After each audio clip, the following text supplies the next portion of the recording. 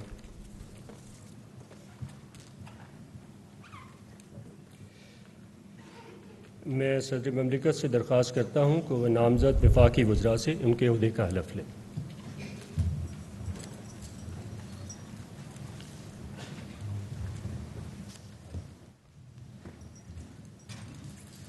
बिस्मिल्लाहिर्रहमानिर्रहीम। मैं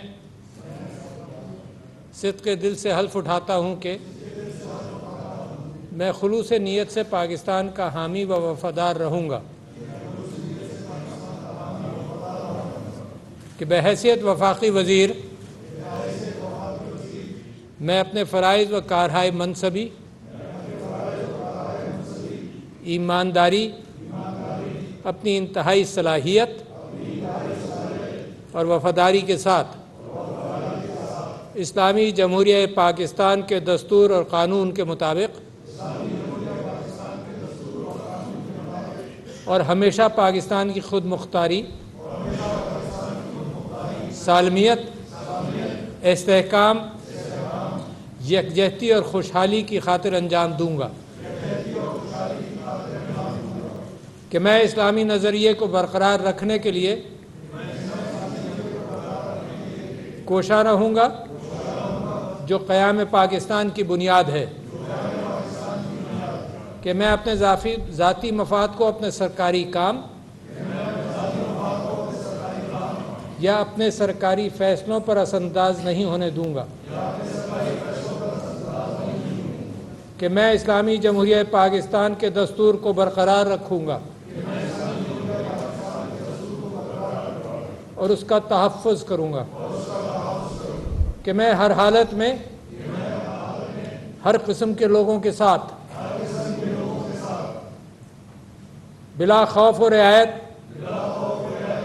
और बिला रग़बत व इनाद कानून के मुताबिक इंसाफ करूँगा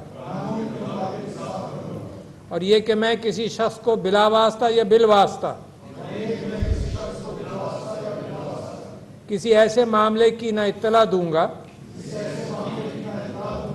न इसे ज़ाहिर करूँगा जो बहैसियत वफाकी वज़ीर मेरे सामने गौर के लिए पेश किया जाएगा या मेरे इल्म में आएगा, बजुज़ जबकि बहैसियत वफाकी वज़ीर अपना फ़राइज़ की कमा हक़ हो अंजाम दही के लिए ऐसा करना ज़रूरी हो या जिसके वज़ीर आज़म ने ख़ास तौर पर इजाज़त दी हो। अल्लाह ताला मेरी मदद और रहनुमाई फरमाए, आमीन।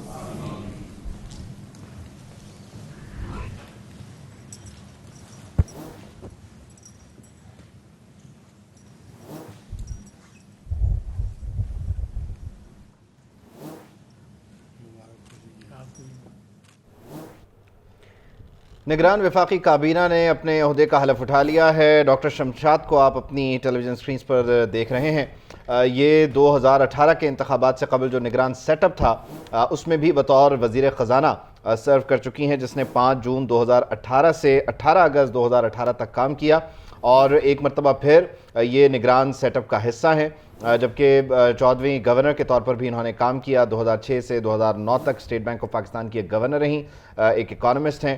इसके अलावा यूनाइटेड नेशंस के जो मुख्तलिफ इकनॉमिक फोरम्स हैं वहाँ पर भी पाकिस्तान की नुमाइंदगी कर चुकी हैं। तो ये बड़ी अहम, बड़ी मेन इस वक्त आप कह लीजिए वजारत है कि जिस पर सबकी नज़रें हैं। दूसरी अहम वजारत जो है वो वजारत दाखिला की है, जिसके लिए कहा जा रहा है, अभी क्योंकि नोटिफिकेशन नहीं हुआ तो ये कहना कबल अज़ वक्त है, लेकिन सरफराज बुगटी का नाम लिया जा रहा है कि वो वज़ीर दाखिला होंगे। इससे पहले वो बलूचिस्तान में बतौर वज़ीर दाखिला सर्व कर चुके हैं। जो सियासी हुकूमत थी या बाकायदा हुकूमत थी, इस वक्त वो निगरान सेटअप का हिस्सा हैं।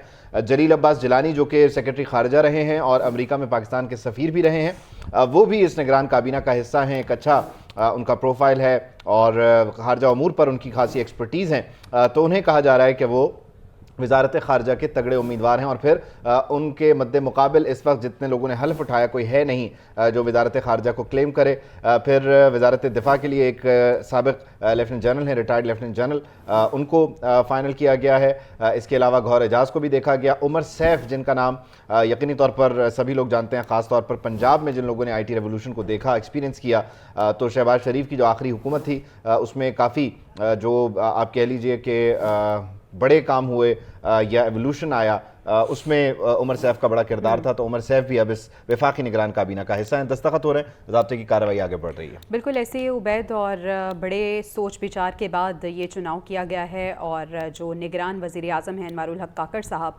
उन्होंने बहुत सी मुलाकातें की, मुशावरत हुई उनकी, और उसके बाद ये निगरान काबीना अपनी टीम उन्होंने फ़ाइनल की है। देखना ये है कि ये टीम जो है वो कब तक निगरान वज़ीर आज़म के साथ काम करती है, क्योंकि ऐसा कहा जा रहा है कि जो टाइम पीरियड है वो आगे भी जा सकता है। तो अब देखना यह है कि निगरान सेटअप जो है, वैसे आपने भी फ़र्दन कुछ नाम लिए हैं। डॉक्टर शमशाद, जिन्हें हम देख भी सकते हैं, वो यहाँ पे मौजूद हैं, और इसके साथ साथ दीगर वफाकी वज़रा जो कि निगरान काबीना का, हाँ जी, अनीक अहमद साहब भी हैं, और इसके साथ साथ मुर्तज़ा सोलंगी साहब, सरफराज बुगटी साहब नज़र आ रहे हैं आपको कहीं उबैद? हाँ जी, सरफराज बुगटी और मुर्तज़ा सोलंगी साहब जो हैं वो साथ ही बैठे हुए हैं, और यकीनी तौर पर बहुत सारे मामलात पर इसी टेबल पर डिस्कशन भी शुरू हो गया है। जमाल शाह साहब भी नज़र आ रहे हैं, वेटरन एक्टर हैं। तो बहरहाल काबीना ने हलफ उठा लिया है, दस्तखत हो चुके हैं, वज़रा एक दूसरे को मुबारकबाद दे रहे हैं, और सदर ममलिकत अब गालिबन जो है वो मुबारकबाद देंगे, और फिर इसके बाद जो सरकारी तकरीबात में एक रिफ्रेशमेंट का और फिर मेल मुलाकातों का सिलसिला है वो शुरू हो जाएगा। लेकिन आज से निगरान काबीना ने बाकायदा तौर पर अपना काम समझ लें शुरू कर दिया है, चार्ज संभाल लिया है, ओहदों का नोटिफिकेशन हो जाएगा आपसे कुछ देर बाद काबीना डिवीजन की तरफ से। डेवलपमेंट ये रही उबैद के बड़ी खुश उसलूबी से तमाम मामला जो हैं वो तय पा गए हैं। पार्लिमानी कमेटी के पास जाने से पहले ही जो है वो नाम फाइनल हुआ निगरान वज़ीर आज़म का, उसके बाद से उन्होंने तगदो शुरू कर दी अपनी टीम के लिए, और आज जो है उनकी टीम भी तकरीबन फाइनल हो गई है। पेज पे थे जरदारी और शहबाज जी, बिल्कुल ऐसे ही। डायरेक्टर नॉर्थ मोहम्मद आदिल साहब ने हमें ज्वाइन किया है। आदिल साहब, जिसका इंतज़ार था वो घड़ी आ चुकी है, निगरान वफाकी सेटअप तकरीबन तश्कील दे दिया जा चुका है, और अहम वजारतें, अब उन पे अहम नाम भी सामने आ चुके हैं। जी बिल्कुल, लेकिन इसमें जो सबसे इम्पोर्टेंट है, जो वज़रा को देख के हमें अंदाज़ा हो रहा है, वो ये है कि इसमें से ज़्यादातर वो ब्यूरोक्रेट्स हैं जिन्होंने शरीफ बरादरान के साथ मुख्तलिफ अदवार में जो है वो काम किया हुआ है, ख़ासकर शहबाज शरीफ के साथ। और जैसे हमें पहले भी इस चीज़ का पता चला, मीडिया पे आ चुकी है बात कि जो शहबाज शरीफ के प्रिंसिपल सेक्रेटरी थे या आज चीमा थे, जो शहबाज शरीफ के बहुत करीबी लोग हैं, वो मौजूदा केयर टेकर प्राइम मिनिस्टर के साथ भी जो है वो अपनी जिम्मेदारियाँ जो निभाएंगे। तो जो काबीना है और जो केयर टेकर सेटअप से जो के बाद लगता है कि ये कोई तवील मुद्दत सेटअप नहीं है, ये यकीनी तौर पर मुख्तसर होगा 3 से 4 महीने, तो ये 90 डेज़ की तो आइन में जो है वो इसकी जो स्पेकुलेट किया जा रहा था कि टर्म्स एंड पॉलिसीज और विजन निगरान हुकूमत का क्या होगा, तो फिर यही एक्सपेक्ट करें कि वही विजन होगा जिस पे काम करेंगे? जी बिल्कुल, कोई इतना बड़ा, यानी कि हमने देखा कोई इतना बड़ा कोई ऐसा सेटअप, ऐसा बंदा शामिल नहीं हुआ जिसे देख के हम ये ख्याल करें कि शायद कोई इकॉनमी को लेके कोई तवील मुद्दत कोई मामला चलाने का कोई प्लान हो। एक नॉर्मल केयर टेकर जिस तरह का सेटअप होता है, उसी तरह की एक केयर टेकर हुकूमत है, और ये यकीनी तौर पर ये सिर्फ इलेक्शन के लिए ही वजूद में आई है। हम देखें तो जो इलेक्शन कमीशन, चूँकि अब सारी जो मामलात हैं वो इलेक्शन कमीशन के हाथ में है, और इलेक्शन कमीशन जो है इलेक्शन के हवाले से अब तक कई इजलास कर चुका है, और अभी तक उसने डिसीजन नहीं लिया। और आज जो सबसे इम्पोर्टेंट जो बात मंजर आम पे गो के मुलाकात chief Mohammad Adil, news room में एक प्रॉपर सेगमेंट है जिसमें हम इलेक्शन कमीशन के हवाले से जो भी डेवलपमेंट्स हैं और जो इजलास हुए बेनतीजा खत्म हो गया उस पर हम बात करेंगे।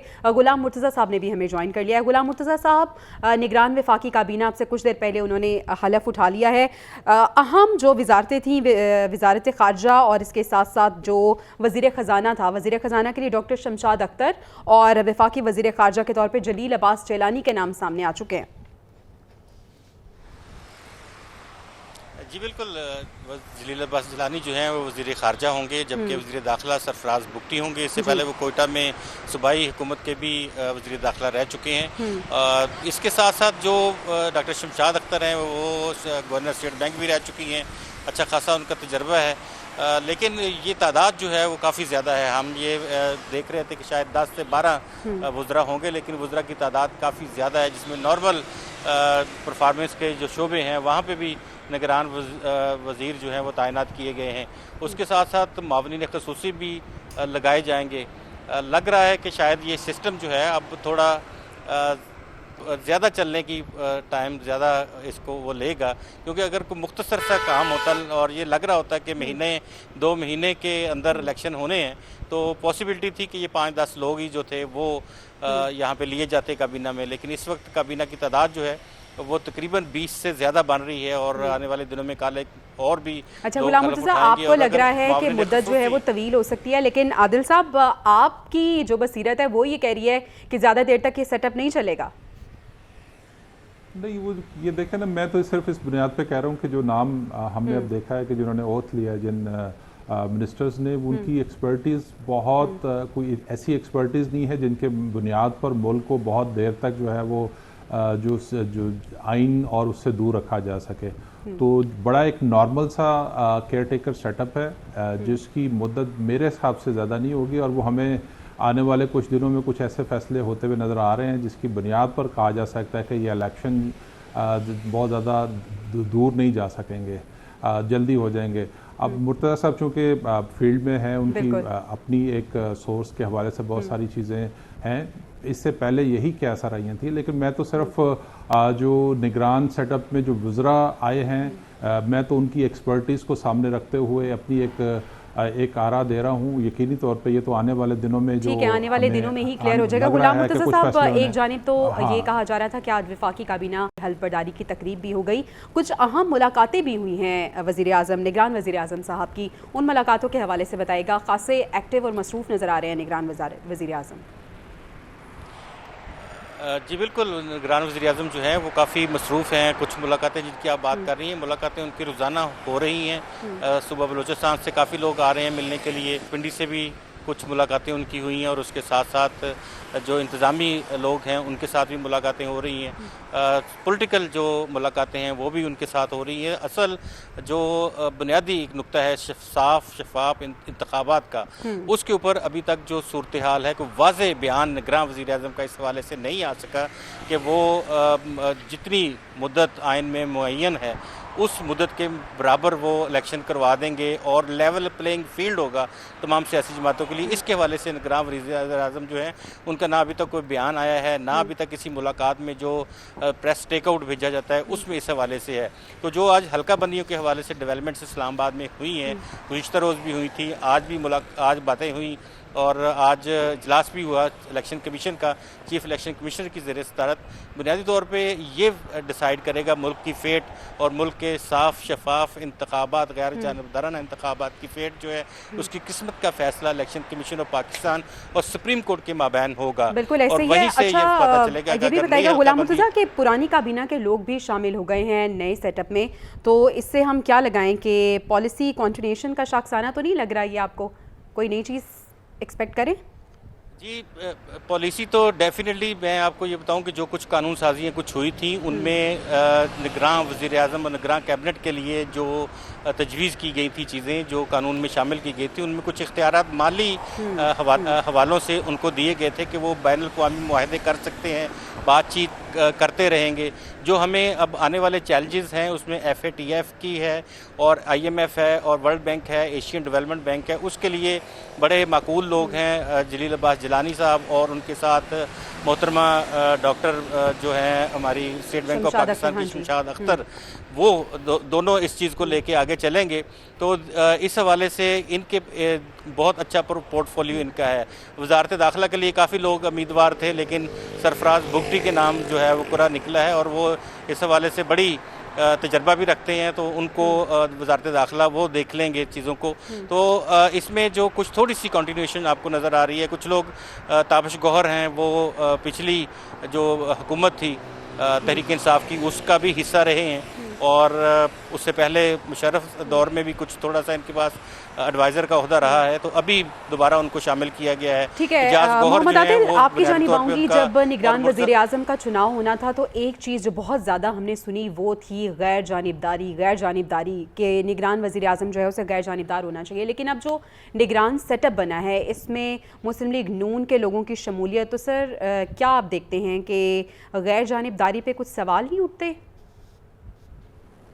बिल्कुल ऐसे ही है। मैंने तो आपको कहा है कि जैसे जो इसमें से जो मोस्टली जितने निगरान वज़रा ने हलफ अब तक लिया है, इनमें से ज़्यादातर वो लोग हैं जिन्होंने किसी न किसी दौर में मुस्लिम लीग नून के ज़ेर असर रहे हैं और उनके साथ काम किया है। उनके ऊपर छाप भी तस्वुर की जाती है। वो मुख्तलिफ ब्यूरोक्रेटिक सेटअप जो शहबाज शरीफ के ख़ास तौर पर शहबाज शरीफ के करीब समझा जाता था, वो सेटअप का हिस्सा बने हैं। तो और जो आप देखें कि जो प्राइम मिनिस्टर ने जो डेली के अमूर निपटाने हैं, प्रिंसिपल सेक्रेटरी जो है वो शहबाज शरीफ के बहुत ख़ास तौकीर शाह जो बहुत ख़ास थे, गो कि वो अपनी उनकी रिटायरमेंट अक्टूबर में है, उस टाइम तक अभी तक यही कहा जा रहा है कि उनको कंटिन्यू करेंगे। और बाकी जो दिगर स्टाफ है, आज चीमा जो एडवाइज़र के तौर पर काम कर रहे थे प्राइम मिनिस्टर हाउस में, तो वो भी हैं। तो मुझे जो लगता है कि वो ज़्यादा शहबाज शरीफ प्रो शहबाज शरीफ कैबिनेट ज़्यादा महसूस हो रही है। और जो आने वाला सेटअप है उसमें भी चूँकि एक यहाँ पर क्या ऐसा रही की जा रही थी कि शहबाज को दोबारा रोल दिए मेरे ख्याल में ये वो पॉइंट है जो आने वाली इलेक्शन कैंपेन्स में जो सो कॉल्ड इत्तेहादी जमातें थी वो आगे लेके चलेंगी, क्योंकि अब अगला मरहला यही होने वाला है कि तमाम जो जमातें हैं उन्होंने इलेक्शन कैंपेन्स के लिए भी आगे बढ़ना है। खैर ये एक अलग सवाल है कि क्या लेगेसी वो लेके अवाम के पास जाएंगे, और अभी तो हल्का बंदियों के हवाले से ही बातचीत हो रही है। गुलाम मुर्तज़ा साहब, जो निगरान सेटअप बनता है अवामी दबाव तो उस पर नहीं होता, कोई भी वो फैसले ले सकते हैं। क्या चैलेंजेस निगरान सेटअप को पेश आ सकते हैं और किस तरह से इससे नबूर्द आजमा होती नजर आ रही है आपको ये निगरान हुकूमत? बिल्कुल आइनी तौर पे तो बिल्कुल आज़ाद होते हैं, लेकिन जाहिर है कि कहीं ना कहीं एफिलिएशंस तो मौजूद होती है। इन तमाम जो लोग इस वक्त काबीना का हिस्सा बने हैं, कहीं ना कहीं हमें एफिलिएशन जो हैं वो नज़र आती हैं। जिस तरह मुर्तज़ा सोलंकी हैं, सब कुछ जानते हैं कि उनकी पार्टी एफिलिएशंस किस तरह से हैं। उनके साथ एजाज गौहर हैं, डॉक्टर एजाज गौहर एप्टमा वाले, उनका सब लोग जानते हैं कि उनकी कैसी सूरत हाल है और किस तरह से उनका इस तरह से जो एफिलिएशंस होती हैं, ऐसे लोगों के फैसले अगर कोई कंट्रोवर्शियल हों तो डेफिनेटली वो उन्हीं की उस पार्टी के हिस्से में चले जाते हैं अगर कोई ऐसे किए जाएं। लेकिन आज़ादाना शफाफ किस्म के जो इंतखाबात हैं, उस हवाले से इनकी बुनियादी जिम्मेदारी बनती है कि तमाम सियासी जमातों को लेवल प्लेइंग फील्ड देना, जलसे के लिए मुहैया करना, अच्छा माहौल और अमन अमान के मामला जो हैं उनको प्रॉपर डील करना। तो ये 3-4 बड़ी वजारतें हैं और बड़ी वजारतें जो हैं तमाम तर नजरें अब उनकी जानिब हैं कि उनकी जानिब से क्या अहम फैसले किए जाते हैं। उम्मीद हम यही करते हैं कि जो निगरान सेटअप है मुल्क के लिए और जो फैसले इन्होंने लेने हैं वो आवाम के लिए बेहतर साबित हों। गुलाम मुर्तज़ा और मोहम्मद आदिल साहब हमारे साथ मौजूद थे, बहुत शुक्रिया आप दोनों के वक्त का। तो बहरहाल निगरान काबीना ने अपने ओहदे का हलफ उठा लिया। हम एक ब्रेक के बाद आपसे मिलते हैं, फिर इस पर मज़ीद कुछ बातें करेंगे। हमारे साथ रहिए।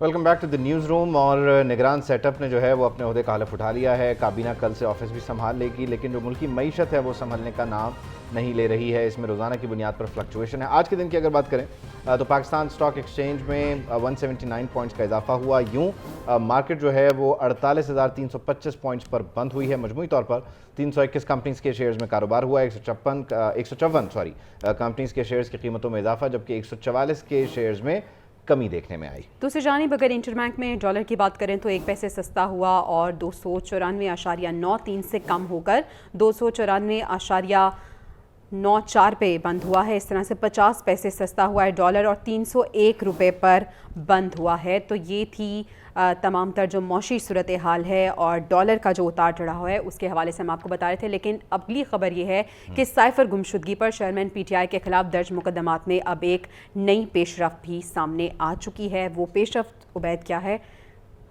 आपके सामने? हुकूमत ने खुसूसी प्रोसिक्यूटर्स टीम तश्कील देने का फैसला किया है। टीम में एडवोकेट शाखावर हैं, रिजवान अब्बासी हैं और जुल्फ़िकार नकवी हैं। यह खुसूसी प्रोसिक्यूशन टीम वजारत दाखिला की समरी पर वजारत कानून की तरफ से जो है फॉर्मुलेट होगी, नोटिफिकेशन होगा वजारत कानून की तरफ से।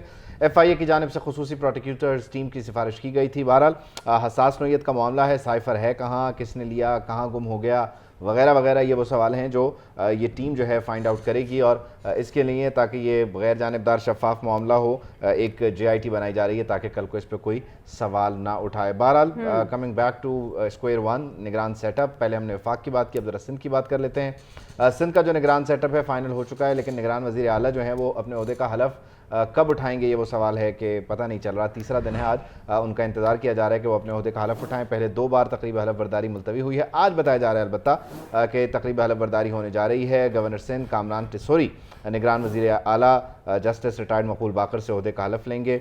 मुराद अली शाह और राना अंसार की मुशावरत के बाद ये नाम फाइनल हुआ, लेकिन बहरहाल अब तक जो तकरीब हलफ बर्दारी है वो नहीं हुई है। अभी तकरीब हलफ बर्दारी के इंतज़ामात क्या हैं, मामलात क्या हैं, इस सब को जान लेते हैं, समझ लेते हैं। आफ्ताब मुगीरी हमें कराची से ज्वाइन करें। आफ्ताब, कहिएगा कि गवर्नर साहब तो मसरूफ़ रहे में, आज आ गए हैं वो कराची, कब हो रही है तकरीब हलफ बर्दारी? देखिए जी, गवर्नर हाउस में इस वक्त तकरीब का कह सकते हैं कि बाज़ाब्ता आगाज़ हो चुका है। अब साबिक सूबाई वज़ीर और जो है ब्यूरोक्रेट्स और साबिक जज साहिबान जो है आहिस्ता आहिस्ता जो है गवर्नर हाउस पहुंचना शुरू हो गए हैं।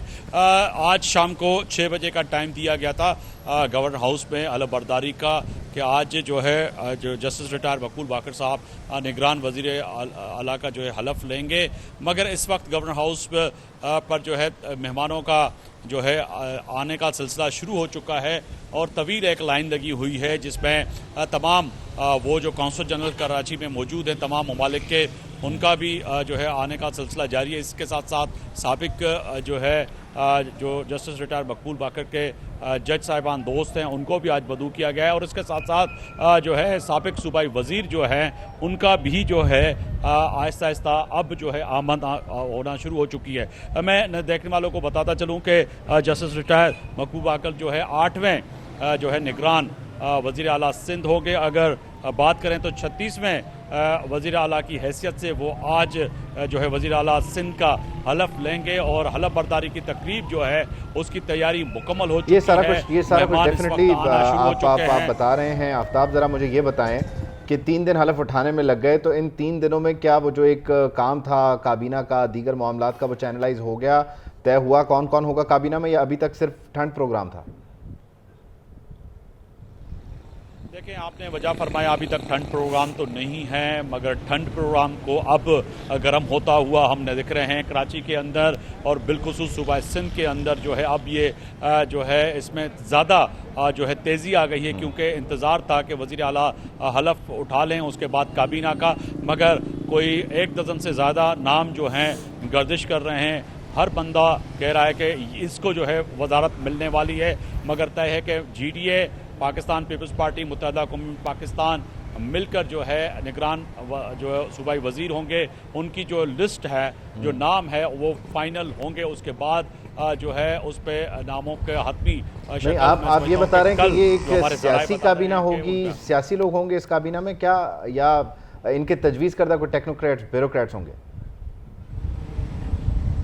देखें, सियासी काबीना तो नहीं कह सकते क्योंकि इनके ही जो है नाम दिए गए और साहिबान भी हो सकते हैं और इसके साथ साथ साबिक ब्यूरोक्रेट्स और साबिक टेक्नोक्रेट जिससे आपने कहा वो हो सकते हैं। मगर आम तासुर जो सूबा सिंध में दिया जा रहा है ख़ास तौर पर निगरान सेटअप को लेते हुए कि वही नाम होंगे जो कि पाकिस्तान पीपल्स पार्टी MQM और GDA की जानिब से होंगे और वज़रा वही वजारतें कोशिश कर रहे हैं कि उन्हीं के किसी शख्सियत को वजारत मिल जाए, बिहाइंड द सीन वजारत वही चलाएं। मगर जो इस वक्त नज़र आ रहा है कि अब जो ये नाम जो सामने आ रहे हैं कहीं ना कहीं उनका सॉफ्ट कॉर्नर सियासी पार्टियों से जुड़ा हुआ है। तौर पर सियासी लोग नामजदगियाँ भी करेंगे। बहरहाल आफ्ताब मुगीरी, आप हमें अपडेट कर रहे थे कराची की सूरत हाल, और आपके अक़ब में हम देख सकते हैं कि जो गवर्नर हाउस है उसके गेट के बाहर लोगों का रश लगा हुआ है और लोग जो हैं वो पहुँच रहे हैं। आपसे कुछ देर बाद तकरीबन हलफ बर्दारी शुरू हो जाएगी, तकरीबन 10-15 मिनट बाद, तो ये भी आपको दिखाएंगे। तो इस तरह से वफाक में ये मरहला मुकम्मल हो गया। पंजाब और खैबर पख्तूनख्वा में मरहला माशाल्लाह काफ़ी अरसे से चला आ रहा है। सिंध का ये सेटअप शुरू हो जाएगा, अब बलूचिस्तान रह जाएगा। बिल्कुल ऐसे ही है, और बलूचिस्तान में तो अभी तक नाम भी फाइनल नहीं हुआ है। स्पीकर बलूचिस्तान असम्बली ने अब ये बता रहे हैं कि निगरान वज़ीर आला की तकर्रुरी के लिए पार्लिमानी कमेटी कायम कर दी है।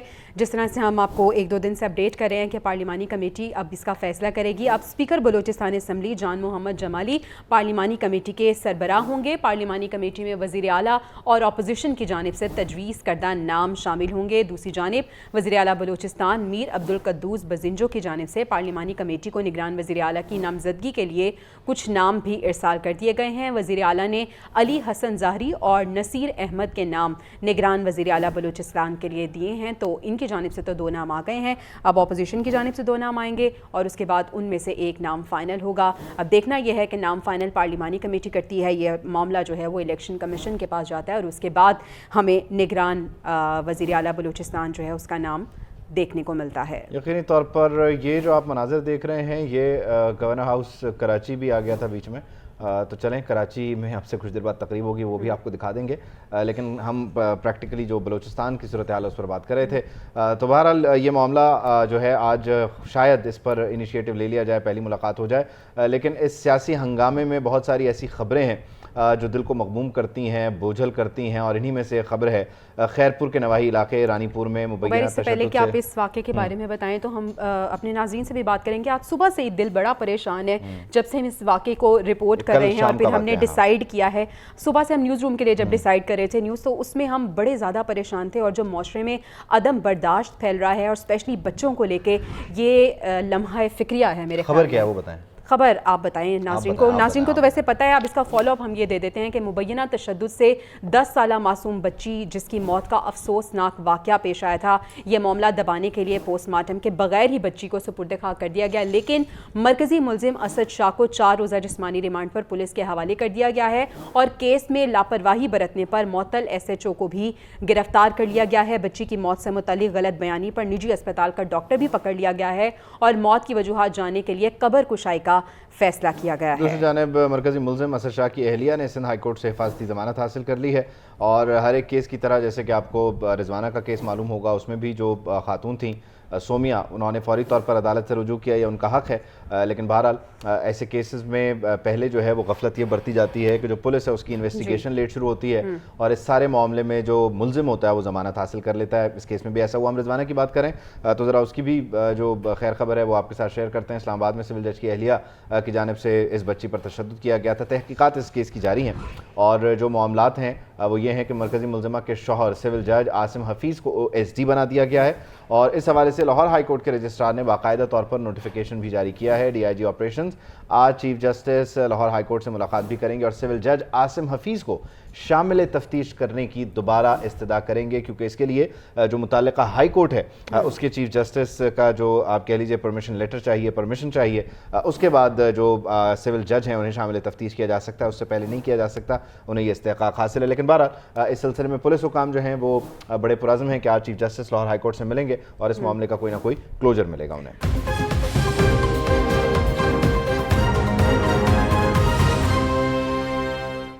Welcome back to the news room. आज की सबसे अहम खबर यही है कि 18 रुकनी जो निगरान वफाकी काबीना है उन्होंने अपने ओहदे का बाकायदा तौर पर हलफ उठा लिया है। सदर मुमलिकत डॉक्टर आरिफ अलवी ने अरकान से हलफ लिया है और हलफ उठाने वालों में सरफराज बुगटी, गौहर एजाज, उमर सैफ, शाहिद अशरफ तारड़ शामिल हैं। Shamshad Akhtar, doctor Nadeem Jan, lieutenant general retired Anwar Ali Haider भी हलफ उठाने वालों में शामिल हैं। अहमद इरफान, अदाकार जमाल शाह, मुर्तज़ा सोलंकी, अनीक अहमद भी वफाकी काबीना का हिस्सा है और काबीना में 7 मुआवरीन खुसूसी भी शामिल हैं। 18 नहीं बल्कि 16 रुकनी काबीना है जिन्होंने आज बाकायदा ज्यादा ही गिन लिए हाँ थे। वो हमारे जो रिपोर्टर्स हैं या वहाँ से जो लोग रिपोर्ट कर रहे हैं, पहले 18 रिपोर्ट हो रहे थे लेकिन अब जब हलफ लिया तो 16 है। यानी 9 बाकायदा वुज़रा हैं और 7 मुआवरीन हैं। अब हम इसको भी चेक कर लेते हैं मुआवरीन कितने हैं, वुज़रा कितने हैं। लेकिन बहरहाल जो मुआवरीन होते हैं वो भी वफाकी वज़ीर के बराबर का उनका दर्जा होता है या कम अज़ कम वज़ीर मुमलिकत के बराबर उन्हें दर्जा दे दिया जाता है। तो बहरहाल ये अब तक की काबीना है, लेकिन ये जो 16 रुकनी काबीना है इसमें कुछ लोग ये कहते हैं कि ये ऑलरेडी बहुत ज़्यादा है, लेकिन क्योंकि बहुत सारे महकमे ऐसे हैं कि जिनको चलाना होगा तो शायद 1-2 वुज़रा बाद में ऐड हों या 1-2 वुज़रा को इजाफी कलमदान जो है वो दिया जाए। लेकिन ये आने वाले दिनों में पता चलेगा। इब्तदाई तौर पर जो अहम पोर्टफोलियोज़ हैं सारे, खारजा उमूर हो, ख़जाना के मामलात हों, इसके अलावा वज़ारत दिफा हो या वज़ारत इत्तलात हो, तो इन तमाम जगहों पर जो है वो वुज़रा लगा दिए गए हैं। तो बहरहाल कौन कौन कहाँ कहाँ पहुँचा है ये आपको बता दिया गया, लेकिन इसके लिए इंतज़ार ये करना होगा कि जो काबीना डिवीज़न है वो एक नोटिफिकेशन देगा, उसमें पता चलेगा कि कौन किस मनसब पर आया है। उससे पहले तो हम अंदाज़ा ही लगा सकते हैं।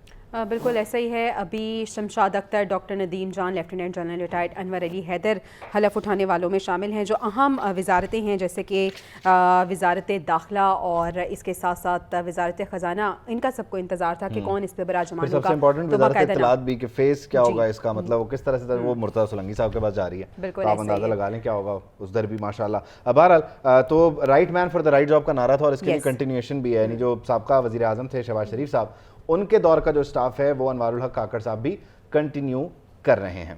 निगरान वज़ीर आज़म की 4 अफसरान को काम जारी रखने की हिदायत सामने आई है। प्रिंसिपल सेक्रेटरी, मिलिट्री सेक्रेटरी निगरान वज़ीर आज़म की टीम का हिस्सा हैं। शहबाज शरीफ के प्रेस सेक्रेटरी और कोऑर्डिनेटर सियासी अमूर भी बदस्तूर बरकरार हैं। साबिक वज़ीर आज़म के करीबी साथी आहद चीमा भी मुआवनत में शामिल हैं। आहद चीमा को निगरान सेटअप में बाज़ाब्ता अहम जिम्मेदारी मिलने का इम्कान है। निगरान वफाकी काबीना में कुछ नए नाम भी सामने आ चुके हैं। प्रिंसिपल सेक्रेटरी सैयद तौकीर शाह अक्टूबर में मुद्दत मुलाजमत पूरी करेंगे, ये भी खबरें कुछ बताई जा रही हैं। तो 4 एक नाम हैं जो कि पुराने नाम हैं जो कि दोबारा से हम निगरान सेटअप में देखेंगे। कुछ नए नाम भी हैं।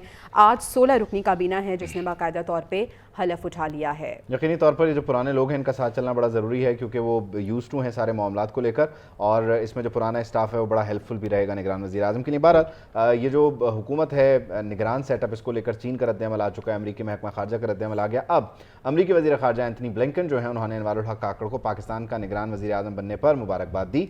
समाजी राब्ते की वेबसाइट ट्विटर जो कि अब एक्स है उस पर उन्होंने कहा कि आइन, आज़ादी इजहार और असम्बली के मुताबिक पाकिस्तान के आज़ादाना और मुनसिफाना इंतखाबात की तैयारी कर रहा है।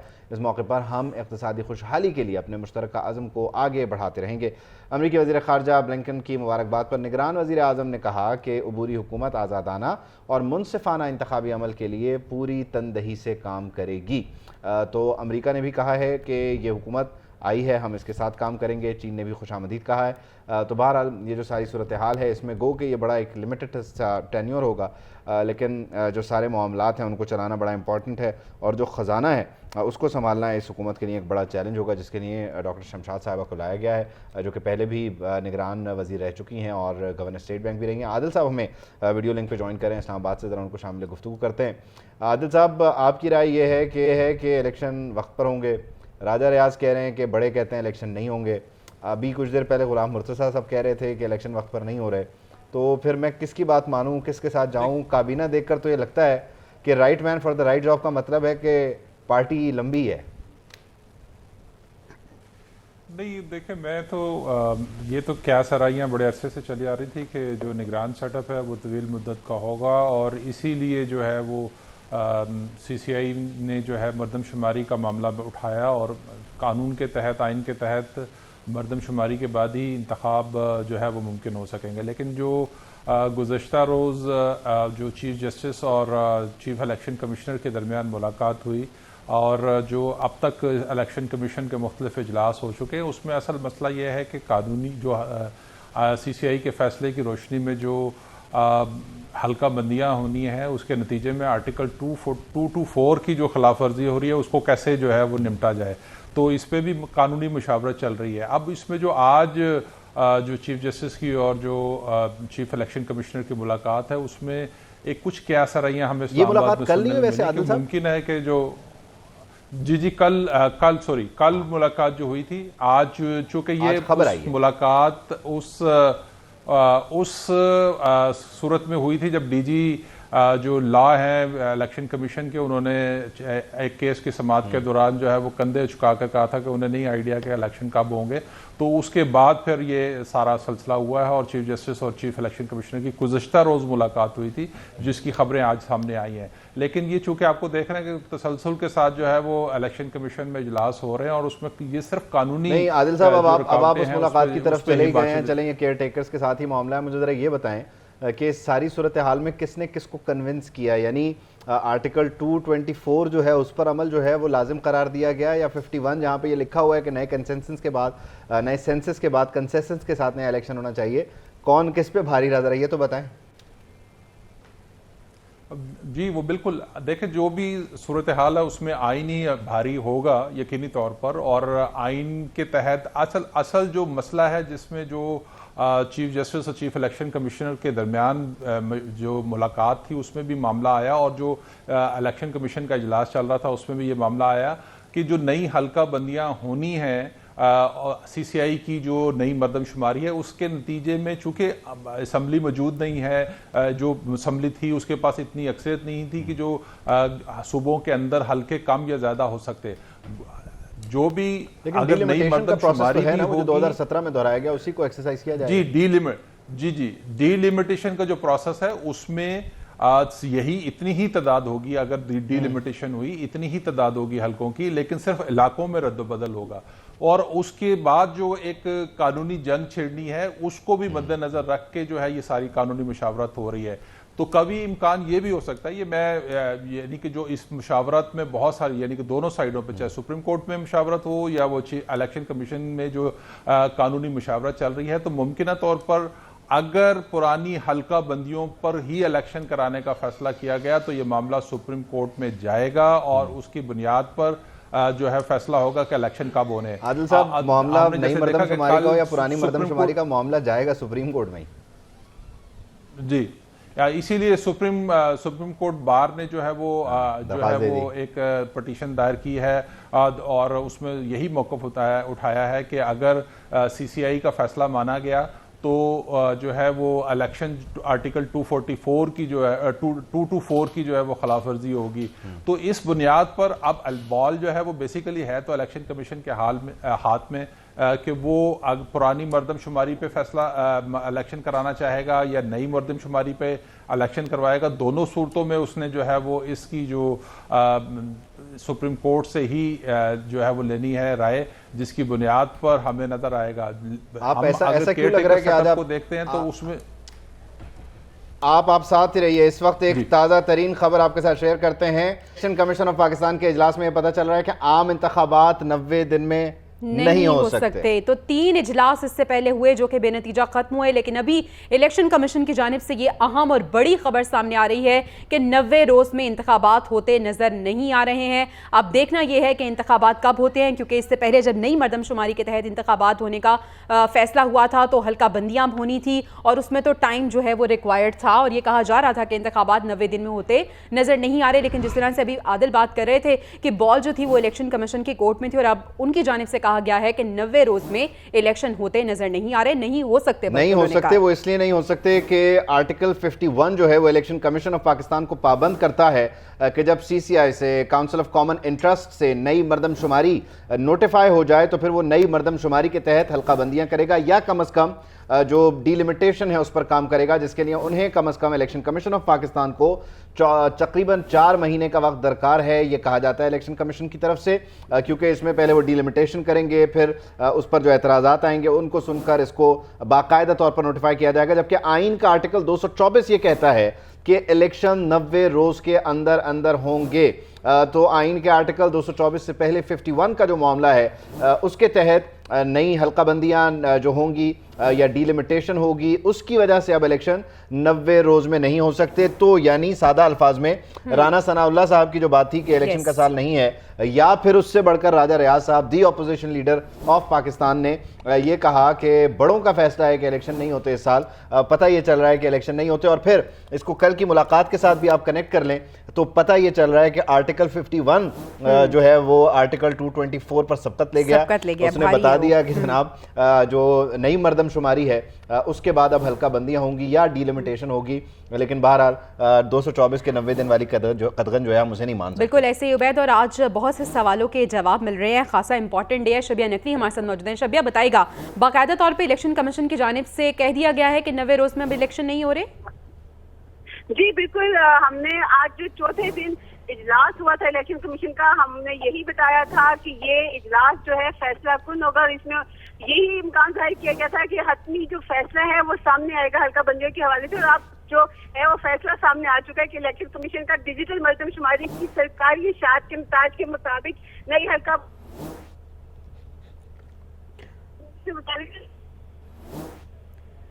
शबियाब से हम दोबारा रब्ता करने की कोशिश करेंगे। इलेक्शन कमीशन ने बाकायदा तौर पे अब ऐलान कर दिया है कि इलेक्शन 90 रोज़ में नहीं हो सकते। इलेक्शन कमीशन ने हल्का बंदियों के शेड्यूल का भी ऐलान कर दिया है। तो अब वो खबरें जो गर्दिश कर रही थी कि इलेक्शंस कब होंगे, इस साल होंगे नहीं होंगे, तो काफ़ी जो सवाल हैं उनके जवाबात मिल गए हैं। आज के रोज़ निगरान सेटअप जो था, निगरान वफाकी जो काबीना थी, उन्होंने भी अपना हलफ उठा लिया है। और उसके बाद इलेक्शन का सवाल ये था कि इलेक्शंस कब होंगे, 90 रोज़ में होते नज़र आ रहे हैं या नहीं नज़र आ रहे। जिस तरह से उबैद भी बात कर रहे थे कि आइन के आर्टिकल 224 के मुताबिक तो 90 रोज़ में इलेक्शन होना ज़रूरी थे, लेकिन आइन का आर्टिकल 51 ये कहता है कि जब ये नोटिफाई हो जाता है कि नई हल्का बंदियों के तहत और नई मरदमशुमारी के तहत सुप्रीम कोर्ट ऑफ पाकिस्तान ने यह कहा कि पंजाब में इलेक्शन करवाए जाएं 14 तारीख को, 14 मई को। 14 मई को जो है वो इलेक्शंस नहीं हुए और उस इलेक्शन के ना होने पर कोई कार्रवाई नहीं हुई, कोई कंटेम्प्ट का मामला नहीं आया। तो इस तरह से एक नज़ीर भी है कि किस तरह से आप 90 दिन का जो एक टाइम फ्रेम है उसे बाईपास करते हैं। गो के वो सियासी जमातें जो विफाक में इस वक्त ये बात कर रही हैं कि 90 दिन में इलेक्शन होने चाहिए, वो पंजाब के 90 दिन के इलेक्शन पर नहीं मानती। उनकी वहां पर मिसाल और है और विफाक के नहीं और है। लेकिन बहरहाल ये मामला जो है वो बड़ा उलझा हुआ है। तो ये सारी सूरत हाल जो है इस सारे मामले पर हम बात करते हैं। हमारे साथ मौजूद हैं आदिल साहब भी, शबिया भी, इन सारे लोगों से बात करेंगे। भी हमारे पास कुछ गेस्ट मौजूद होंगे। अच्छा उबैद, पता नहीं अब क्या लेगेसी छोड़ती हुई ये हुकूमत जा रही है। आईनी बहरान पंजाब में भी हमने यही देखा, केपी में भी हमने यही देखा, अब विफाक की सतह पे भी यही कुछ होने जा रहा है, जो कि एक्सपेक्ट किया जा रहा था कि जब पंजाब और केपी में नहीं हुए तो विफाक में देखते हैं कि जो आईनी मुद्दत के मुताबिक होते हैं। हाँ जी, सारा इंटरेस्ट था पंजाब की तरफ और पंजाब में तारीख दे दी। खैबर पख्तूनख्वा तो कहीं जिक्र ही नहीं है। बल्कि अभी थोड़ी देर पहले आदिल साहब से मैं बात कर रहा था, मैं उनसे बात करना चाह रहा था, कहने लगे गेंद सुप्रीम कोर्ट के पास है। मैं तो कहने वाला था कि बल्ला भी उन्हीं के पास था।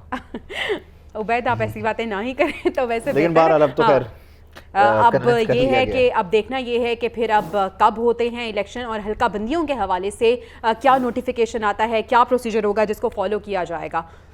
असनाद मलिक साहब हमारे साथ मौजूद हैं, इस्लामाबाद स्टूडियो से हमें ज्वाइन करें। असनाद मुतालिक हमने आपको बात करने के लिए जहमत दी, लेकिन अब तो खैर डेवलपमेंट ही बहुत ज़्यादा है। तो अब ये जो इलेक्शन कमीशन से खबर आ रही है, इसके बाद फिर अंदाज़ा यही लगाएं कि कल कन्विंस कर लिया गया है चीफ जस्टिस ऑफ पाकिस्तान को, उन्हें बताया गया है कि किस तरह से आर्टिकल 51 के तहत नई मरदमशुमारी के बाद डिलिमिटेशन होगी, 224 वाली शर्त नहीं मानी जा सकती।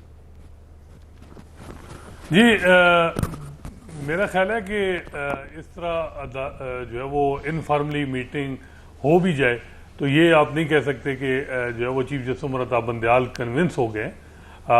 सुप्रीम कोर्ट बार की पिटीशन जो है वो फाइल हो चुकी है और ये अंदाज़ा था कि ये इलेक्शन जो है वो 90 दिन से आगे जाएंगे और फिर सुप्रीम कोर्ट का रोल जो है वो इम्पोर्टेंट होगा।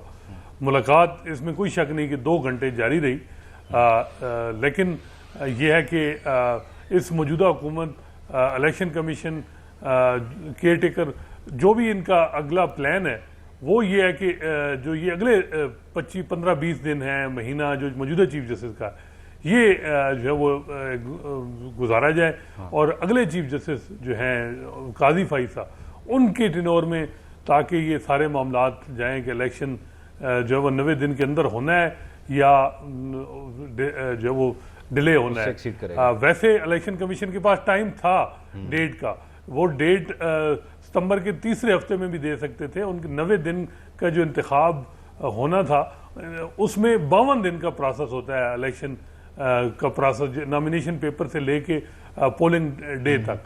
तो वो तो लेकिन जो इलेक्शन कमीशन ने जल्दी की है तो इससे तो फिर ये बज़ाहिर लग रहा है कि चीफ जस्टिस साहब ने भी कोई ग्रीन सिग्नल दिया है। अदरवाइज इलेक्शन कमीशन के पास ऑप्शन था। इसमें 2-3 चीजें बड़ी इंपॉर्टेंट है ना। आपने जिस तरह से कहा कि ये कहना कबल वक्त है कि मुलाकात के बाद वो कन्विंस हो गए। आपको याद होगा, आप तो खैर इन मामलों पर बड़ी गहरी नजर रखते हैं। सुप्रीम कोर्ट में जब पंजाब के इलेक्शन से मुतालिक मामला था तो एक मुलाकात हुई, उस मुलाकात के बाद जो कोर्ट रूम का कंडक्ट था वो चेंज हो गया और उस मामले को परसू भी नहीं किया गया, कंटेम्प्ट भी नहीं लगी किसी पे और फिर वो रफा दफा हो गया मामला। तो ये बंद कमरों में होने वाली मुलाकात से कुछ तो फिर एक ब्रीदर मिलता है ना ओपन कोर्ट में। देखें, इस वक्त इलेक्शन कमीशन हो या केयर टेकर या मुक्तदर हल्के हों, उनका जो मौजूदा सुप्रीम कोर्ट या आप कहें चीफ जस्टिस उमर अता बंदयाल, उसमें एक मिसट्रस्ट है उनके आपस में और अगर ये मुलाकात हो भी जाए तो फिर भी आप नहीं कह सकते कि ये चीज़ें जो हैं वो उसी तरह चलेंगी। हमने मादी में देखा कि टॉप ब्रास जो हमारी मिलिट्री की जो सीनियर ऑफिशियल थे उन्होंने 3 घंटे ब्रीफिंग दी थी कि सिक्योरिटी के जो पर्सनल हैं वो अवेलेबल क्यों नहीं है, इलेक्शन अगर कराया जाता है जुलाई में तो क्यों वो अवेलेबल नहीं होंगे। तो उसके बाद ये बताया लगा कि मामला ठीक हो गए, लेकिन जब हेयरिंग स्टार्ट हुई तो कहा गया कि डिफेंस मिनिस्ट्री का तो लोकस स्टैंड ही नहीं है कि वो कैसे रिव्यू फाइल कर रहा है कि इलेक्शन के हवाले से। तो ये चीफ जस्टिस जो हैं वो उनको भी अंदाज़ा है कि उनका टाइम सिर्फ महीना रह गया है, तो उन्होंने भी अपनी ये भी देखना है कि उनकी जो सपोर्ट है जो उनकी वो कहीं ऐसा ना हो कि वो इस चीज़ में यानी आपकी जो बात है उससे ये अंदाज़ा लगाया जाए कि आखिरी का जो एक महीना है वो ज़रा थोड़ा सा पीसफुल, थोड़ा सा क्वाइट गुजारने के लिए आप कह लें, लेट्स से हम अज्यूम कर रहे हैं बड़े एहतराम के साथ कि ये अगर कर भी लिया गया हो, लेकिन अगर कोई ये अंदाज़ा लगा रहा है कि सितंबर के बाद कोर्ट रूम ये कहेगा कि ठीक है आइन से मावरा 90 दिन से बाहर आप इंतखाबात करवाएं, तो ये भी तो खुशफहमी और गलत फहमी ही है ना। जी जी बिल्कुल, इस वक्त सारी चीज़ें सुप्रीम कोर्ट के हवाले से आप कोई प्रिडिक्ट नहीं कर सकते। वहाँ ये सुप्रीम कोर्ट वो नहीं है कि जी इदारे का सरबराह कोई फैसला कर लेगा तो सारे जजेस उसके साथ होंगे। सुप्रीम कोर्ट बड़ी मुख्तलिफ हो गई है। वहाँ जो है वो चीफ जस्टिस भी अगर दूसरे जजेस जो है वो चीफ जस्टिस के सामने खड़े होकर बात करते हैं कि जी आप ये जो चीज़ है ये गलत है, तो ये बड़े चैलेंजेस हैं। चीफ जस्टिस उमर अता बंदयाल को भी इन चैलेंजेस का सामना रहा और अगले चीफ जस्टिस को भी यही सामना रहेगा। और ये अगर कहें कि जिस तरह के सुप्रीम कोर्ट अगर एक इंडिविजुअल या चीफ जस्टिस को मुलाकात करके आपने मैनेज कर ली तो वो मुश्किल नहीं है, मुश्किल है। लेकिन एक चीज़ जो एडवांटेज रहता है कि चीफ जस्टिस के पास इख्तियार है केस की फिक्स करने का और बेंच बनाने का, तो ये इतना बड़ा इख्तियार है कि वो अगर चीफ जस्टिस किसी मामले में कुछ करना चाहे तो वो लेकिन इसमें भी जो सिविलियंस के खिलाफ 8 रुकनी बेंच बना था उसमें जो 2 सीनियर तरीन जजेस अपना नोट देके अलहदा तो नहीं हुए बेंच से, लेकिन केस सुनने से उन्होंने माजरत की जब तक प्रैक्टिस एंड प्रोसीजर पे उन्होंने कहा फैसला नहीं हो जाता। तो बज़ाहिर ये लगता है कि सितंबर के बाद जो सेटअप है उसकी प्रायोरिटी पे प्रैक्टिस एंड प्रोसीजर रहेगा, क्योंकि वो पूरी रूल बुक है वो चेंज होती है वहां से कि बेंच किस तरह बनाना है। जी जी बिल्कुल, वो जस्टिस काजी फैसा क्योंकि खुद कहते हैं कि चीफ जस्टिस के इख्तियारात को जो है वो रेगुलेट करना चाहिए, और वो बहुत बड़े विक्टिम रहे हैं कि माजी में जो है वो चीफ जस्टिस जो थे उन्होंने उनको किसी बेंच हाई प्रोफाइल केस जो कोई केस बेंच सुन रहा था उसका हिस्सा नहीं बनाया, और उनके पास केसेस भी जो लगे 2-2 मरले के लगे, तो वो खुद विक्टिम रहे हैं। तो यही एक्सपेक्ट किया जा रहा है कि वो चीफ जस्टिस के इख्तियारात के हवाले से एक ट्रांसपेरेंसी लाएंगे, और जो है वो इस हवाले से कुछ इतलात हैं कि वो वर्किंग भी कर रहे हैं। Supreme court practice and procedure act से अगर मे भी जो है वो इस फैसला तो इसका हो जाएगा। अगर इख्तियारात जो है वो कानून के जरिए नहीं तो कम से कम ये कह दिया जाएगा कि रूल्स में तब्दीली ले आए, और इतलात ये है कि पहले दिन ही फुल कोर्ट मीटिंग बुलाई जाएगी सुप्रीम कोर्ट के अंदर, और ये जो सारे एडमिनिस्ट्रेटिव मामला जो 3 साल से पेंडिंग है इनको जो है वो ज़ेर गौर लाया जाएगा। लेकिन इस वक्त कोई शक नहीं है कि जो सबसे बड़ा चैलेंज जो है वो इन चीफ जस्टिस के लिए भी और अगले चीफ जस्टिस के लिए भी वो है कि इलेक्शन का जो है वो इनेकाद, कि क्या इलेक्शन 90 दिन में होंगे या इसके बाद अच्छा होंगे। हसनात साहब, क्योंकि ये जो मुलाकातें होती हैं जैसे पंजाब इलेक्शन केस में भी हमने कहा एक मुलाकात हुई, कल भी एक मुलाकात हुई, इन मुलाकातों के बाद जो सुप्रीम कोर्ट की राहदारियां हैं वहाँ से भी आवाज़ें आ रही होती हैं, विस्परिंग होती है, फिर शाराए दस्तूर पर भी विस्परिंग हो रही होती है, थोड़ा सा आप इस्लामाबाद से बाहर निकले वहाँ से भी खबरें आ रही होती हैं। इस मुलाकात की खबर क्या है, इसका टेक अवे क्या है जो कल मुलाकात हुई, क्या समझे हम, हुआ क्या है? देखिए अभी इस हवाले से कोई ऐसी चीज़ हतमी नहीं निकली कि आप कह सकते हैं, लेकिन ये प्रिज्यूम यही किया जा रहा है कि जो इलेक्शन कमीशन ने जो है वो जल्दी इसका शेड्यूल जो दे दिया डिलिमिटेशन का, तो उससे एफर्ट तो यही थी कि क्योंकि इस इलेक्शन कमीशन हमें बताया जा रहा था कि कंफ्यूज है कि क्या किया जाए, क्या हमें डिलिमिटेशन के मामले को टेकअप करना चाहिए या 90 दिन के अंदर अंदर ही इंतखाबात कराने चाहिए। तो मुख्तलिफ लीगल ओपिनियन ली गई हैं, और बज़ाहिर लग रहा था कि चीफ जस्टिस साहब से भी मुलाकात इसी वजह से थी। लेकिन ये जो अभी शेड्यूल जारी हो गया है, अब इस हवाले से ये कहना कबल वक्त है कि जी चीफ जस्टिस ने गो हेड, मेरा नहीं ख्याल कि उन्होंने इस तरह गो हेड जो है वो इनफॉर्मल मीटिंग्स में दिया हो। लेकिन यह है कि जो ये लिया गया है डिसीजन, इससे ये भी हो सकता है कि वो चार हों के इलेक्शन कमीशन भी और मुक़्तदर हल्के भी कि मौजूदा चीफ जस्टिस के ही टेनोर में ये मामला है, क्योंकि अल्टीमेट तो सुप्रीम कोर्ट ने इस फैसला डिसाइड करना है। ये अब जो इलेक्शन कमीशन ने आज फैसला है, ये मामला अब जो है रिव्यू होना है, सुप्रीम कोर्ट इस चीज को देखेगी यकीनी तौर पर। बल्कि इसमें 2-3 बड़े इंपॉर्टेंट मामला हैं, मैं आपकी तरफ लेकर आऊंगा कि जिस तरह से आईनी तशरीह का मामला है, जिस दरखास्त में भी कहा गया वो आईनी तशरीह अगर करवाते हैं मामलात की तो एक नया सियासी बहरान है। हमें ब्यूरो चीफ इस्लामाबाद गुलाम मुर्तज़ा साहब भी ज्वाइन कर रहे हैं। साहब आप भी हमारे साथ ही रहिए। गुलाम मुर्तज़ा साहब, ये तो बड़ा वाज़ेह हो गया कि जी 90 दिन में इलेक्शन नहीं हो सकते। अब यकीनी तौर पर सब हैरान परेशान हैं और देख रहे हैं सुप्रीम कोर्ट की तरफ तिकोन के नीचे से क्या फैसला आता है। देखिए, अभी परेशान होने की खास जरूरत नहीं है, क्योंकि अभी तो इलेक्शन कमीशन ऑफ पाकिस्तान की जानिब से ये जारी की गई है प्रेस रिलीज भी, और साथ इसके ये बता दिया गया है कि 14 दिसंबर तक हम हल्का बंदियां करेंगे, 90 रोज में इंतखाबात नहीं हो सकते हैं। इस तरह की जो सूरत हाल है, इसके ऊपर जो कल की मुलाकात हुई है उसमें से हम ये अखज़ नहीं कर सकते किसी भी लिहाज से कि ये उसका फॉल आउट है। डेफिनेटली अभी जब रिपोर्ट दोबारा मांगेगी सुप्रीम कोर्ट ऑफ पाकिस्तान और विद इन डेज ये काम होगा, तो उसके बाद ये तमाम सूरत हाल जो है ये फैसला वहाँ जाएगा। अब जो बार था वो इलेक्शन कमीशन ऑफ पाकिस्तान या चीफ इलेक्शन कमिश्नर खुद नहीं उठा सकते, क्योंकि कॉन्स्टिट्यूशनल प्रोविजन है कि जब हल्का बंदियाँ हो जाएंगी, तो जब गजट नोटिफिकेशन हो जाएगा नई मरदमशुमारी का, तो उसके मुताबिक हल्का बंदियां होंगी, फिर इलेक्शन होंगे। ये सीसीआई का भी डिसीजन है और ये कॉन्स्टिट्यूशनल प्रोविजन है बाकायदा तौर पे। तो अब इस तनाजुर में ये नहीं हो सकता था कि इलेक्शन कमीशन ऑफ पाकिस्तान इससे पीछे हट जाता। अब उसका हल क्या है? अब उन्होंने अपने तौर पे अपना जो कॉन्स्टिट्यूशनल करैक्टर था वो उन्होंने आज शो कर दिया, उन्होंने बता दिया। अब इससे आगे जो होगा वो सुप्रीम कोर्ट ऑफ पाकिस्तान के पास चला गया मामला।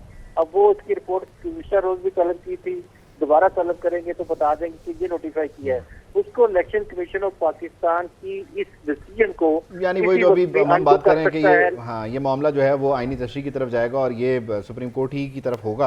आप साथ ही रहिए गुलाम मुर्तज़ा साहब। शबिया भी हमारे साथ हैं। शबिया, जरा मुझे ये बताइए कि अभी तक डेफिनेटली एलामिया तो नहीं आया होगा, कोई रीज़न दिया गया है? अगर रीज़न नहीं दिया तो ये बताया गया कि कब तक ये तवक्को है कि इंतखाबात करवाने के क्या कह लें कि तैयार होगा इलेक्शन कमीशन उसके लिए? जी बिल्कुल, इलेक्शन कमीशन की जानिब से जो प्रेस रिलीज आई है, जिसका कि हमने आज जो दोपहर में भी बताया था कि चौथे दिन का जो इजलास है वो खत्म हो गया और अब इलेक्शन कमीशन जो है वो एक एलामिया जारी करेगा, जिसमें बताया जाएगा कि नए जो इंतखाबात है वो नई हल्का बंदियों पे होंगे या पुरानी हल्का बंदियों पे होंगे। लेकिन इम्कान ये जाहिर किया गया था कि क्योंकि कानूनी विंग ने उनको बार बार ये कहा कि जो इंतखाबात है वो नई हल्का बंदियों पर ही होने चाहिए, और इस हवाले से भी हमने ये बात की थी। तो अब से थोड़ी देर पहले जो इलेक्शन कमीशन की तरफ से इलामिया आया उसमें यही बताया गया है कि जो इंतखाबात हैं वो नई हल्का बंदियों में ही होगी। और हमने ये भी बताया था कि अगर नई हल्का बंदियों पर इंतखाबात होंगे तो 90 रोज में इंतखाबात होना मुमकिन नहीं है। तो ये इलामिया में भी बताया गया है कि अब इंतखाबात जो है वो 90 रोज में नहीं हो सकते, क्योंकि 14 दिसंबर को हल्का बंदियों की हतमी अशात की जाएगी, ये उनके नोटिफिकेशन में कहा गया। इसके साथ ये भी नोटिफिकेशन में कहा गया है कि 1 से 4 सितंबर तक हल्का बंदी कमेटियों को ट्रेनिंग दी जाएगी, जबकि हल्का बंदियों की इब्तदाई अशात है वो 9 अक्टूबर को होगी और हल्का बंदियों के खिलाफ जो अपीलें हैं वो 10 अक्टूबर से 8 नवंबर तक की जा सकेंगी।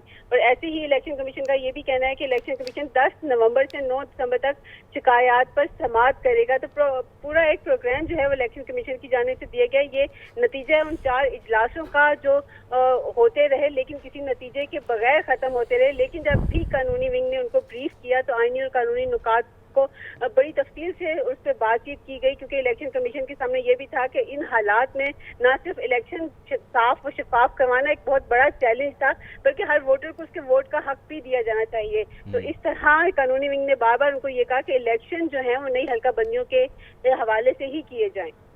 ठीक है, इलेक्शन जो है वो नई हल्का बंदियों के तहत होंगे। 14 दिसंबर तक का बताया जा रहा है कि हल्का बंदियों का टाइम होगा, फिर डेफिनेटली अपील आएगी जो डेफिनेटली राइट है, फिर लोगों को एजुकेट करना उनके नए हल्के से मुताल्लिक़, और फिर वोट जो है एक लंबा प्रोसेस है। असनात मलिक साहब, ये तो एक आइनी बहरान हो गया है और इस आइनी बहरान में ये हुकूमत साबका हुकूमत छोड़ के चली गई है। अब फिर सुप्रीम कोर्ट ही मामलात को तय करेगा और फिर एक नया बहरान, नया कज़िया।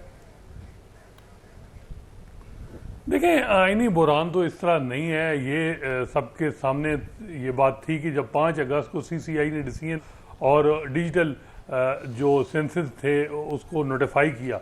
उसके बाद कानून तो यही है कि नई हल्का बंदियाँ होंगी और उसमें ये दो आरा हैं, इसकी इंटरप्रिटेशन अब सुप्रीम कोर्ट ने ही करनी है कि क्या जो है वो जब केयर टेकर दो सूबों में है और सीसीआई का जो डिसीजन है वो वैलिड है, 90 दिन का जो इलेक्शन होना है उस हवाले से भी देखना है कि 90 दिन जो आइन में जो जमहूरियत है ये मेन आपका एक जैसे कहते हैं कि सिलियंट फीचर है कॉन्स्टिट्यूशन का, और जमहूरियत में इंतखाब जो है वो सबसे अहम है और 90 दिन में इंतखाबात का होना ये जो है वो अब ये सुप्रीम कोर्ट के सामने ये चीज़ें आएंगी और सुप्रीम कोर्ट इस हवाले से अब इंटरप्रिटेशन करेगी।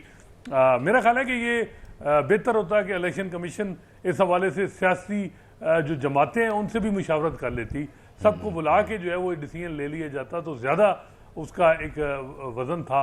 अब देखना होगा कि इस हवाले से जो पीटीआई है उसका क्या रिएक्शन होगा। हसन मलिक साहब, आपको रोकना होगा, इस वक्त सिंध की तकरीब हलफबरदारी है, उसको बराबर आपकी इजाज़त हो तकरीब हलफबरदारी का बाकायदा आगाज़ साहब आप जी इजाज़त मैं तिलावत कलाम पाक के लिए दावत देता हूँ कारी मोहम्मद एजाज।